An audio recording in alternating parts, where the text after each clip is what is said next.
the cloud. Okay, good morning. We're here with Cesar Garcia, who is the General Secretary for Mennonite World Conference.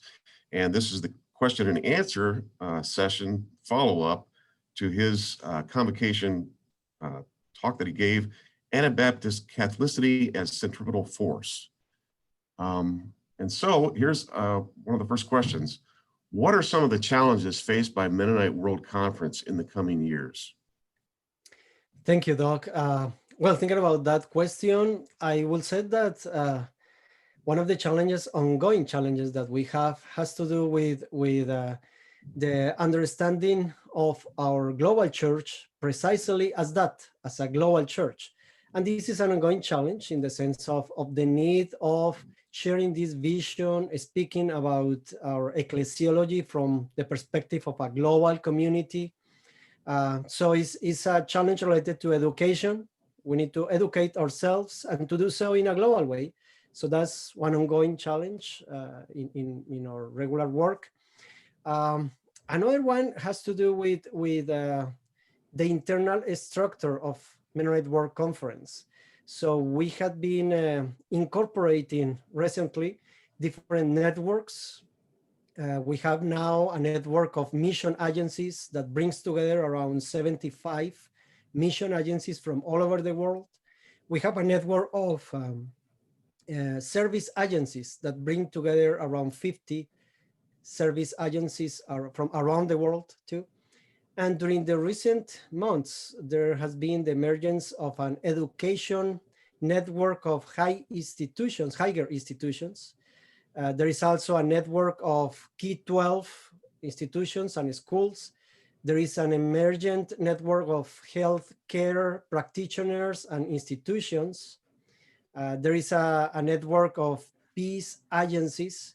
So all these networks together easily could bring around maybe 300, 200 agencies from all over the world.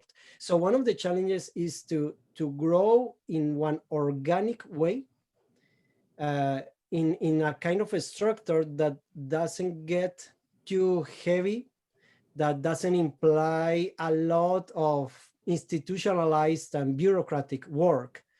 So that's one ongoing challenge, and that's one of the things that we want to do, to incorporate all these networks in a way that we really facilitate relationships, interdependent work, without going into a heavy structure that will be too hard to manage. As trying to do this work in the COVID environment, in this pandemic that we're all experiencing, has the pandemic hampered those things, or is the networking, is it most of it digital and through computers? Well, the network is mainly about communication means. So we use a lot social network, and we use a lot video calls. So it's a lot in that way. So in that sense, I would say that there's a good use of technology, right? And we appreciate that. But during this time of pandemic, of course, the need of relationships, I mean, and I would say that in general, relationships are good, but are not good per se. I mean, they have a purpose. And the purpose has to do basically with being this global community that is salt and light in the world. So in this very specific case of the pandemic, for instance, as in other times when we have faced a natural disaster, or there is a church under persecution, or there is the need of advocacy in any country around the world, relationships are key in order to fulfill our mission. So in this time of pandemic, we have been mobilizing all our global church to support those churches in the countries where there is a lack of health infrastructure, there is a lack of insurance that supports unemployed people. So our challenge in this very specific time has been with mobilizing all the church to work and support each other in a way that we take into account places that are the most, let's say, disproportionately affected by this pandemic. But this is just one of the things that we do. So Mennonite World Conference is like a local congregation in a global scale. That means that we work on issues related to peacemaking with our network of agencies. We work on issues related to mission in the sense of church planting, in the sense of social development, in the sense of education, health care. So that's again the equivalent of a local congregation in a global scale. We try to support in a pastoral way those churches that are members of Mennonite World Conference and are dealing with difficult times of persecution, difficult times because of violence or injustice in their societies.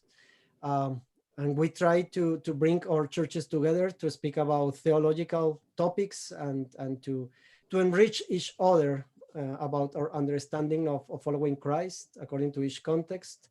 So there are many things that we do, in a global way that are ongoing challenges for us. Okay. Here's a question. Does Mennonite World Conference engage in political action with local governments, or is political action more indirect? Well, we have done some advocacy globally in different ways. So let me just point out some examples. Some years ago, the church in Vietnam was under persecution because it was an illegal church. That was the approach that the government had about the Mennonite church in that place. So we started a process of advocacy, sending letters to the government in Vietnam, organizing teams, international teams, to visit and speak with the government there. And as a result of that process, the government decided to set free those pastors that were in jail because of their ministry. And the government decided also to give a legal status to the church in Vietnam and to stop the persecution that we were suffering there. That happened several years ago. In a more recent time, we had a case with the church in Panama. Panama, our church there is basically an indigenous church. And in the tribe in which they live, they were dealing with people, basically companies and business people that were stealing their land with the purpose of, making money, basically. And the land, of course, is a crucial thing for our tribes and for our church in this country. So we decided to send also letters to the government coming from different parts of the world. We sent a multicultural team that was made by one person from Philippines, another one from, I think it was Burkina Faso, another one from Canada. So different people from different regions, because that is very important when we think about political advocacy. A government that sees that this community, that from their perspective is a very small community in their country, is supported by a lot of different people from different cultures, languages, and countries around the world. Well, that of course calls the attention of the government and tells the government a message that this church, even though it may be small, it's not alone. So it is a message that goes out to the government, but it's also a message for our churches too. So churches feel supported, they see hope in their processes, and that's very important. So those are two specific cases that I can mention, but there are others that are on our radar, and we try in that to work together with our different agencies. So we have a connection, of course, with the MCC office at the United Nations. The Mennonite Central Committee is one of our agencies. So we try to work in a very close way when there is the need of advocacy and speaking on behalf of our churches. Okay. This question is, how does a transnational body of faith overcome challenges based on national borders, such as immigration restrictions? One of the key things that we try to do is to increase the awareness in all our churches the awareness about the importance of being, how to say that, guests Mm. in the culture in which we live, and also the importance of being good hosts of those that are coming. Uh, I mean, let me explain this a little bit more. In many countries today, there is an increase of xenophobia. I am trying to remember how to say that in English, but in Spanish is xenophobia. I mean, the fear of the strange, right? This fear of the person that is not the same that you are, especially if that person speaks another language or is coming from another country. And this is an issue that is going on again in many countries around the world. So xenophobia, I think, is the word in English, but you can Yes. help me about it. Right. That is an ongoing pandemic around the world. And we need to say to our churches, we are different from our societies in that regards. We are called to be a community in exile, which means we are guests in these societies where we are. We are a church, let's say, at the margins of the society. We are an exile or a church that is living in exilic way. Um, so because of that, we cannot act with that kind of xenophobia. We need to act with the opposite, which is actually the word in the New Testament for being hospitable. So we need to receive immigrants and to support them and to do it with love, taking into account that we ourselves, and in the case of the Anabaptist tradition, we ourselves, we had been foreigners and immigrants in many places along our history. And it has been because of the support of others that we have been able to survive. So we need to keep educating ourselves a lot. So that's a key factor for us.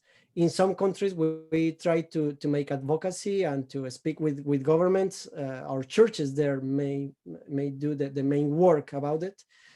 In order to create sensitivity to the realities of many immigrants, to try to have laws that are a little more friendly to immigrants. But that's an ongoing challenge, and again, is ongoing all over the world. Okay. So congratulations. You made history in the 70 years that we've had the Mennonite Simons lectures. This is the first time that it's been completely online. And so the question is, in preparing your presentations and working with this material, were there any sort of epiphanies that you might have had in looking at some ideas, or were some ideas strengthened as to what the message that you found here in Anabaptist Catholicity as centripetal force? Were there some stronger ideas that you had? Well, Doc, first of all, thank you for this opportunity of being part of the work of Bethel, of Bethel College in this way online. It has been a privilege for me, and you have been very merciful, taking into account the challenges that I face with my language. So epiphanies. Well, I will say that the pushing context that we are facing in several countries. I'm thinking about Colombia, I'm thinking about the US, thinking about some countries in Europe, Germany or Italy. The challenges that our churches face there, even challenges of persecution, political violence in some countries in Africa, persecution in some places in Asia. Those contexts push us, and in my personal case, push me to respond to the situation that we are facing in different places from a theological perspective, and as from an Anabaptist theological perspective, I mean. And that is a challenge, but it's at the same time a blessing for me, because it again pushed me to think about some of these issues and to discuss them with other people. So I have had the possibility of sharing some of this material in different places with some theologians from different cultures, and get feedback about it, get some challenges and some questions like those that you are sharing today. And those are epiphany times or moments in which new ideas emerge, in which some disagreements also emerge. As I shared in the convocation, sometimes I get quite hard responses to my devotions in my emails. And that is, again, an opportunity to think about it and to try to respond in a sensitive way, but also with more clarity in our theology and our biblical base. Okay, I appreciate it. Those are all the questions we have, and I appreciate your time in answering those. And with that, we'll end our conversation, and I'll stop the recording.